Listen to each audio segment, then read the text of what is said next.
Well, good morning, everyone. My name is Barrett, and I'm part of the teaching team here at Epic. Can everyone here at Parkside help me welcome those who are watching from our other locations? Nice. Hey, Fairmount, Roxborough, Center City, we are so glad that you're at church today. Welcome, and we love you. Well, hey, it's been a while since I've been up here, and a lot has changed since we last spoke. Most noticeably, the size of my belly. And no, it's not, thank you. It's not because I ate too many Tastykakes, although I love my Tastykakes. My favorite ones are those chocolate candy cakes. You know, the ones with the shortbread, and then there's like a layer of peanut butter and the chocolate over top? Yeah, you know what I'm talking about. They're so good. When I was a kid, actually, my mom would bring home the box of 6, and then after she unpacked the groceries, I'd go back into the cupboard and I would take 2 of the little packets out, and I'd hide one in the back of the cupboard, and then I'd hide one on the floor behind all the canned goods and stuff, just so that when we ran out of the actual box, I had my secret stash and I knew where to get it before we got more from the store. Yeah. Middle child problems. That's a whole nother sermon. But anyway, I do love my Tastykakes, but that's not the reason for my bigger belly. My husband and I are expecting our first child in less than 7 weeks. Thank you. We are so excited. And for the longest time, I kept telling people, we can't wait for the baby to be here. But now we've got only 7 weeks left, and we're in the home stretch, and I'm no, we can. We can wait the whole 7 weeks. We need all the time we can get to prepare. And pregnancy has been a really interesting experience for me. One thing that I did not expect was the vast amount of unsolicited opinions and advice that I received from others. And the way it all happened is really interesting, too, because Trent and I decided not to tell people right away that we were pregnant. So it was just this really cool, special thing between the two of us. It was this little secret that we shared, and I was totally calm and cool and collected, which is not my MO, because whenever there's a big life change, I tend to kind of freak out, especially when that life change literally involves bringing a life into the world. But for whatever reason, this time it was we had prayed for this, we had planned for this, and I just felt this sense of calm and peace that God was just giving us this amazing gift. And it was really awesome. And then we started telling people. And all these people, once they found out we were pregnant, were just giving us advice and information overload. I couldn't handle it. We were flooded with questions about what we were going to do, or advice about what we should do or shouldn't do for the baby. And I was just overwhelmed. I mean, we heard opinions on everything from where to deliver, how to feed the baby, to childcare and pediatricians, what type of baby products you need. And I'm looking at this list, I'm I don't know what any of these things are. And it was just too much. And I got a lot of advice, but it was conflicting advice, right? One person says that the best way to deliver is this, and then somebody else says the opposite. And then somebody says, you gotta let the baby cry it out. And then somebody else is no, you should comfort and soothe the baby. Some people say nanny, some people say daycare, some people staying home is the best for the kid. And that was just the tip of the iceberg. And I really struggled because I felt whatever decision we made, somebody was going to disapprove. I mean, even the little things that you don't think matter to people, matter to people. For example, Trent and I decided that we are going to be surprised by the sex of the baby. So we don't know if this is a boy or a girl yet, and I keep telling people Trent is just going to call it on the field. And you'd be shocked by how many people were appalled by that decision. This conversation would go something like this, wait, you're not going to find out about the baby until the day it comes? Yeah, right. But how will you prepare? Well, I mean, I'm not waiting to find out if it's a baby or an alien. I'm waiting to find out if it's a boy or a girl baby. So I'm just going to prepare for a baby. I mean, I did not get why it was such a big deal. But you see, I'm a people pleaser and a rule follower, so having people disapprove of our decisions did kind of feel like a big deal to me. And being a people pleaser and a rule follower can be a really bad combination when you're put in a no-win, stressful situation. Because we had all these things that we needed to do to prepare for this baby, but I was paralyzed by fear to move forward because it seemed like whatever choice we made was going to be wrong in somebody else's eyes. And I mean, after just being frozen in fear for a while, I decided I needed to drown out all those voices and only focus on the voices that really matter to me. So the voice of my healthcare provider and my husband, and when I asked for them, the voices of my closest friends and family. But more than any of that, I really needed to figure out how to listen to the voice of God in all of it. And the hard truth with that realization is it meant disappointing some people. And it meant being judged by others. It meant not looking perfect to everybody. And I really had to grapple with this question: where am I getting my validation? Like, who am I looking to for approval?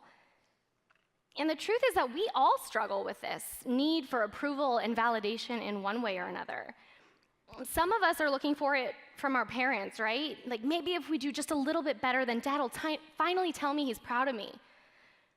Or others of us face this challenge at work. We feel like we always need to prove that we deserve our position. So we work our lives away and we go to great lengths just to make sure everybody knows how we contributed. And some of us look for approval in our social networks, right? I mean, whether it be in person or online, having friends reminds us that we're worthy because other people choose to spend time with us. Whether, they invite us out on a Friday night or to brunch on Sunday, we feel worthy because we have friends. And of course, they tag us on Facebook so everybody else knows that we're worthy too, right? I mean, speaking of social media, we totally look to people to define our value on there.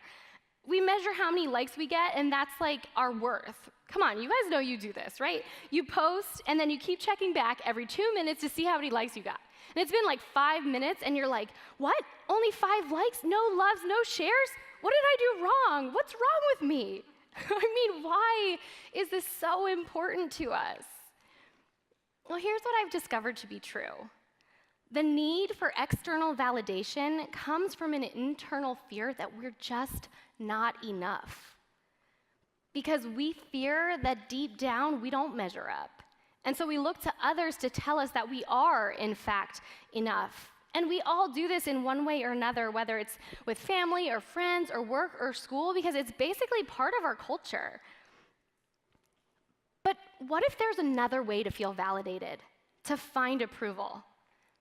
And what if that approval isn't just a temporary validation that fades away with the next Instagram post, but a freedom from the endless need to please? What if we decided to take ourselves out of the comparison game completely, out of the, hey, mom, look at me game, and still feel like we're enough? Well, that's the type of validation that I'd like to explore with you today. It's a different kind of value that lasts. And in this message series, we're studying Jesus' teaching from one of his most famous sermons, the Sermon on the Mount. And in this sermon, Jesus calls us to do so many things differently than what's common in our everyday culture. And he specifically addresses how we should act differently when it comes to seeking approval and validation from others. So let's jump in. Matthew chapter 6, Jesus says, survey says, be careful not to do your good deeds publicly, to be admired by others, for you will lose the reward from your Father in heaven. And he goes on, when you give to someone in need, don't do as the hypocrites do, blowing trumpets in the synagogues and streets, to be honored by others. Truly, I tell you, they have received their reward in full. Jesus is calling out our intentions here, the motives behind our actions. I mean, look at what we've highlighted, to be honored by others. In the previous slide, we highlighted to be admired by others. It's doing things with this purpose of obtaining external validation. And what Jesus says is, if you do it for those reasons, that's the extent of the reward that you get. A temporary, fleeting moment of satisfaction that we all know fades so quickly. I mean, we feel valued, approved, and enough in the moment, but when we wake up the next morning, we are left just as empty as we were the day before. And we're still hungry for more of that validation, so what do?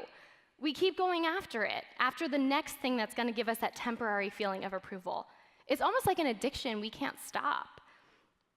And we do things with wrong intentions all the time. And so to make it a little more real for us, let's go back to verse 1 for a second. Okay, be careful not to do your good deeds publicly to be admired by others. Okay, So now let's replace do your good deeds with other things that we do for attention, because let's be real, our struggles extend beyond just doing good deeds for recognition. I mean, some of us are like, look, if my biggest problem is doing kind things for others and then I brag about it a little bit, I think I'm doing just fine. But Jesus isn't talking about the specific action of doing good deeds. He's getting at the intention behind our actions, our motivation. Because the truth is, we do even more self-centered things to be recognized by others. So let's use our imaginations for a second, or better yet, maybe a real-life example from the past month or week or yesterday when you did something for attention from others. Okay, so maybe we can get a blank. There we go. Be careful not to blank publicly to be admired by others. So be careful not to flaunt your new promotion and your big raise publicly to be admired by others. Or be careful not to brag about your kid and how they made varsity or honor roll or first chair publicly to be admired by others. Be careful not to post your selfies or dream vacations online publicly to be admired by others. Be careful not to insert here whatever it is you do so that others will make you feel worthy. The point is the same regardless of the action. And Jesus is telling us not to do things with the intent that others will notice us or make us feel better about ourselves.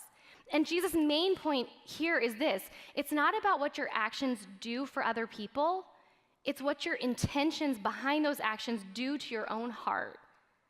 Because it's easy to say, well, it's not hurting anybody. Wrong. It's hurting you. And maybe that's why Jesus used this example of good deeds, because good deeds are good for other people, but doing them with the intention to receive praise from others is not good for your own heart. So what's the intention behind your actions? If it's to be validated by others, Jesus is saying, cut it out. Maybe you get the attaboy or attagirl, but that's it. That's your full reward. Is that worth it? I mean, I don't think so, because give it a day or two and you're left feeling just as empty as you were when you did the thing in the first place. And it's a mindset shift, because we've all been conditioned to do things this way. Think about it. At home, you decorate and you clean to like Martha Stewart standards when you have people coming over because you want them to be impressed. Or, yeah, I know. Or at least you don't want them to be disgusted, right? Or at work, like you make sure your boss knows the impact you've had on the business so you'll get that good review. And at church, you smile and you put on a friendly face despite the fact that you're actually broken inside, because you don't want people to know that you don't have it all together all the time. And look, there isn't anything inherently wrong with any of the stuff we're talking about, right? I mean, I hope you get a promotion, and I hope your kid does well in school, and I certainly hope that you're friendly to people at church. There's nothing wrong with any of that stuff, just like there's certainly nothing wrong with doing good deeds. They're not bad things, but Jesus is asking us to look at our own hearts and ask, why am I doing this? What is the motive behind my action? Is it to feel superior over others? I mean, one of the reasons we're so addicted to social media is because it's this completely false measuring stick of how we're doing in life compared to everybody else. I mean, we see other people's photos and their likes, and so we post our better photo to get more likes, because we want to know that we're doing better than the next guy. And it doesn't have to be social media, right? Like the houses, the cars, the degrees, the jobs. When we're flaunting those so that we show we're better than the next guy, it's the same exact thing. And maybe it's not to feel superior. Maybe your intention is to feel love and acceptance from others. I mean, maybe you feel so alone, forgotten, or discarded that you do things just to get attention and love from other people, regardless of whether or not that love is genuine. I mean, it's scientifically proven that your brain gets an addictive hit of dopamine every time someone likes your post on Facebook. And it doesn't matter that the heart button does not actually indicate someone's love for you. The temporary reward is that your brain's telling you that it does. So it conditions you to keep posting every time you feel lonely and this need for affirmation. But there are people who regularly get hundreds, thousands, even tens of thousands of likes who still feel just as lonely as ever. And side note, I'm not here to denounce social media at all. Like, I really am not. I use it, I like it, I see so many benefits from it and positive uses of it. I'm just saying that we have to be careful about what we use it for. When Trent and I announced that we were having a baby on social media, we had so many people like our post. It probably was like the highest like post I've ever posted. And it was really cool to have people like congratulate us and be happy for the happy news that we shared. But what if only 3 people liked it? Like, what if I didn't get as many likes as I would have expected? I mean, it could have stolen the joy from what should be one of the most joyful moments of my life. And how many people like my pregnancy announcement or not should have no bearing on what it means to me. But this is what we do. We measure our joy based on the perceived love and acceptance of other people. And here's the thing, that validation disappears the next day. Even if you get 100 of likes on something, it's not gonna make you happy forever. And social media aside, we do wrong things to feel loved and accepted by others all the time. Maybe it's pushing your own physical boundaries because you're afraid your boyfriend or your girlfriend will leave if you don't give them what they want. Or maybe you join in on the hurtful gossip that your friends are spreading because you don't want them to cut you out of the group for not being cool. Or worse, you don't want them to start gossiping about you. Which, by the way, if they're doing it about others, they're probably doing it behind your back too. And maybe it's not to feel love and acceptance from others. Maybe it's to prove someone else wrong. You know, maybe you've been told your entire life that you're not good enough, or you're not smart enough, or you're not pretty enough, and so everything you do is in an effort to prove those voices wrong. Maybe you're thinking, I'll show my old man that he was wrong about me. I did make something of myself. Look at my beautiful family and big house and nice car. When our intention is to find approval in other human beings, the result is always less satisfying than our expectations.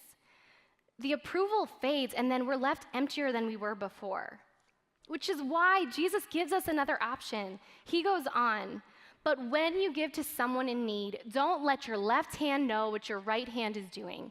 Give your gifts in private, and your Father, who sees what is done in secret, will reward you. Jesus is saying, whatever you do, forget about what others think. Don't do it for them, because God's opinion is the only one who matters, and your Father in heaven is watching. And what's more, Jesus promises us a reward that's far better than any approval that we were looking for anyway, because that reward comes from God. And the way that Jesus is telling us to act here is so countercultural to what we're used to. Because in a world where we're used to telling everyone else how great we are, Jesus is like, be that awesome, but do it in private. And you know why I think that is? I think it's because when we seek to honor God privately, we prove that his opinion is the only one that matters to us. And as individuals, we don't have to question our motives because we're making the conscious decision up front to choose God's validation rather than inviting others to weigh in. Because if we do it in private, then God's the only one who sees. As if to further make his point, Jesus goes on with another example. And when you pray, don't be like the hypocrites who love to pray publicly on street corners and in the synagogues where everyone can see them. I tell you the truth, they have received all the reward they will ever get. So back in this day, there were certain hours designated for prayers. So it was like specifically certain times throughout the day where everybody would stop what they were doing and they would all pray at the same time. So then the hypocrites that Jesus is talking about in this verse knew when everybody was gonna stop what they were doing and pray. So they'd go to these really public places in the middle of the day to pray. And I don't know, prayer is a humble act, right? Think about it. True, genuine prayer involves acknowledging the greatness of God. So in contrast, that would be acknowledging our smallness in relationship to him, right? And so here are these people supposed to be engaging in a very humble act of prayer, but doing it in a way that is anything but humble. And I'm just picturing these show-offs who are up on stage in the town square or whatever, or in the synagogues, and they're just praying so that others will notice them. So imagine for a second, right? They're supposed to be in this humble act of prayer, and maybe they're actually praying something like this. Dear Abba Father, El Shaddai, Jehovah Jireh, victorious warrior, Yahweh, fancy name, fancy name, fancy name. I humbly thank you for this ability to eloquently pray in front of all these peons who couldn't possibly speak so wonderfully as I am, yada, yada, yada, yada. Look, I don't know what they were actually praying. And it probably wasn't exactly like that. But I know that they were putting on a show for others to watch, inflating their sense of self in the process. They were supposed to be honoring God in a time of holy prayer, but rather they were seeking to be honored themselves. Back then, as followers of God, their life's purpose should have been to honor God, but they were more concerned with impressing others. And today, for those of us who are followers of God, our life's purpose is to honor God. That means not just caring more about what God thinks of us than others, but caring only about what God thinks of us. And in the text, Jesus tells us, I assure you that when you do something with the intent to impress others, that temporary approval is all you get, because what you just did means nothing to God. But if you try it my way, it's a whole different story. But when you pray, go away by yourself, shut the door behind you, and pray to your Father in private. Then your Father, who sees what is done in secret, will reward you. Do you notice a theme here? Jesus is telling us to be humble, to do good things in a way that could only ever be recognized by God. Things that reveal our intentions and our motives are completely fixed on our Heavenly Father and what He wants for us. I feel like Jesus gives us two options here. One, you can call attention to yourself and how great you are in hopes that others will tell you that you're enough. Or you can take others' opinions out of the equation completely and trust that God's approval of you is enough. And that means you don't need a second opinion. You don't need mom to tell you she's proud of you. You don't need a man to tell you you're worth it. You don't need your kids to tell you you're a good parent. You don't need your boss to give you the recognition that you deserve. God says you're enough, and you decide to let that be enough for you. And when we're really honest with ourselves about our intentions, we start to see why Jesus' suggestion to do these good things in private is so radically different and radically difficult. Because doing it Jesus' way means giving up on the satisfaction of affirmation, recognition, and approval from others. It means letting go of everything the world tells us makes us whole and complete. And it means trusting that God's opinion of us is enough. And the cool thing is this, how God sees us has nothing to do with the great things that we've done. And it has everything to do with the great thing that Jesus did for us through His death and resurrection. It is by grace that we have been saved so that none of us can boast. So when we come to God in private, regardless of what we do, we're already enough because Jesus set that standard on our behalf. He qualifies us, He redeems us, He lifts us up, and He makes us new. Some of you may have heard about King David. He's a famous king. He had a really successful reign over Israel. He was also the same David who killed Goliath, who was a giant with just a sling and a stone. So, pretty well-known guy, this King David. But way before he was ever king of Israel, he was just a small, scrawny shepherd boy. His job was to take care of the sheep in the fields. And at this time, it was not a very esteemed position that people sought after this job. That was just his job. And God calls a prophet, Samuel, to come to the house of Jesse, which is David's dad, and anoint the next king of Israel. So Samuel, I just imagine he's like, okay, Jesse, let me meet all your sons so I can anoint the next king of Israel. And Jesse, David's own dad, did not consider David worthy enough to even come into the lineup. I mean, it's his own dad. I don't know about you, but if someone came to me and was like, somebody in your family is going to be the next king, I'd be like, get all the kids out there, girls, boys, let's get the second cousins twice removed. I want everybody out there because somebody's going to get anointed as the next king. But Jesse was like, oh, it can't be David. So he brings the 7 older, more experienced men out, his sons, and one by one, Samuel evaluates them, and God says, no, these are not. This is not going to be the next king of Israel. And God tells Samuel to have Jesse bring David back from the field so that he can be evaluated.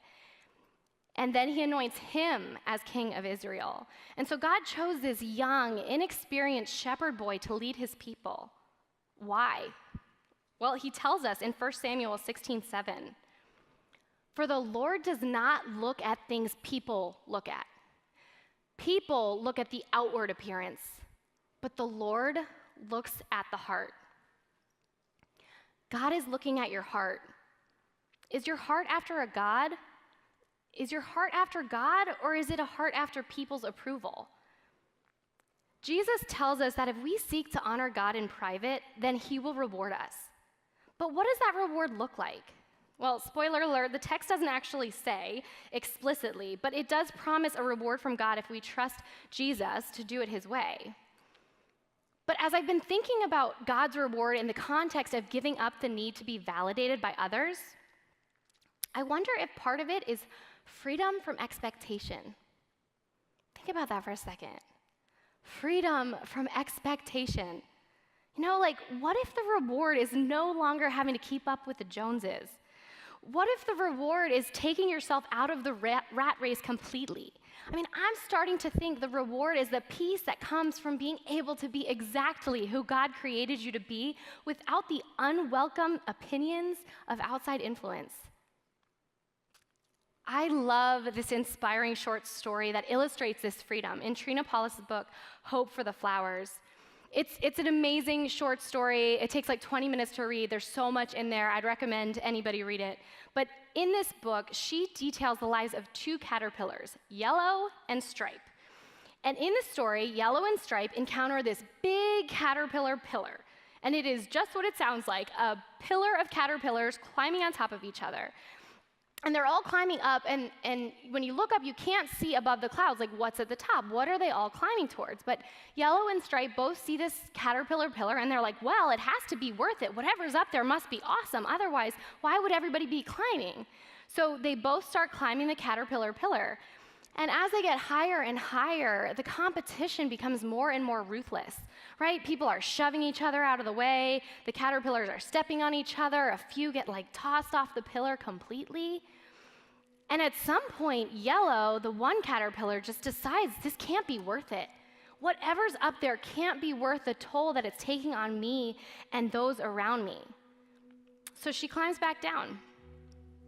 She takes herself out of the game. Yellow decided that she wasn't going to keep doing life the way all the other caterpillars said was best. Instead, she listened to who she was created to be. She knew in her heart that there was supposed to be more to her life, and something was calling her higher, but she knew in her gut that climbing that caterpillar pillar was not the way to get there. So she left that caterpillar pillar alone, and in the quiet, private space of a tree branch, she slowly wove her chrysalis. And in time, she emerged a beautiful butterfly that could soar higher than the highest caterpillar pillar. She dared greatly for a reward that she couldn't see, but that she knew was inside herself. She had to give up the only life that she ever knew based on the hope that there was a better way to live. And she did it in the quiet privacy of that chrysalis, without any other caterpillars there to cheer her on or to tear her down, because this was her journey to complete on her own. And she focused solely on what her Creator created her to do. In order to transform into a butterfly, caterpillars first have to shed their old skin to form the chrysalis.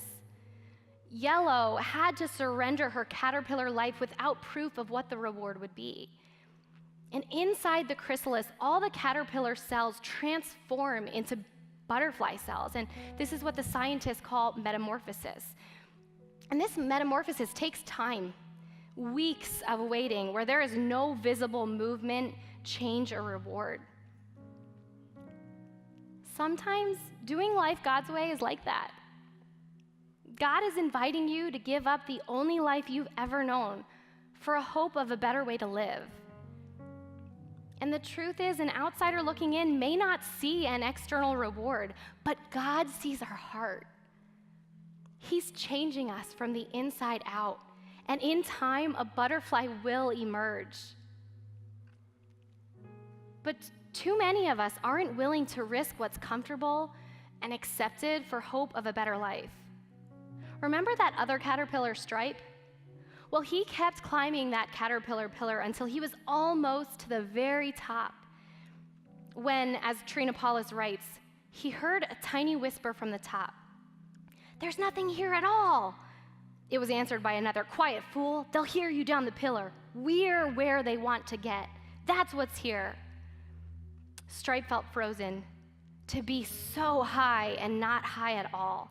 It only looked good from the bottom. The whisper came again. "Look, over there, another pillar. And there too, everywhere." Stripe became angry as well as frustrated. "My pillar," he moaned, "only one of thousands. Millions of caterpillars climbing nowhere." Some of us are climbing and crawling our way to the top of something just because everyone else around us is doing it. And maybe we haven't given it much thought, but without realizing it, we may be just like Stripe, following the millions of others who are climbing nowhere. But God is inviting us to live differently, to strive towards something better like Yellow did. In the story, Yellow died to her old self to become a new creation, to have a new and a better life. If you call yourself a child of God, then you are a new creation.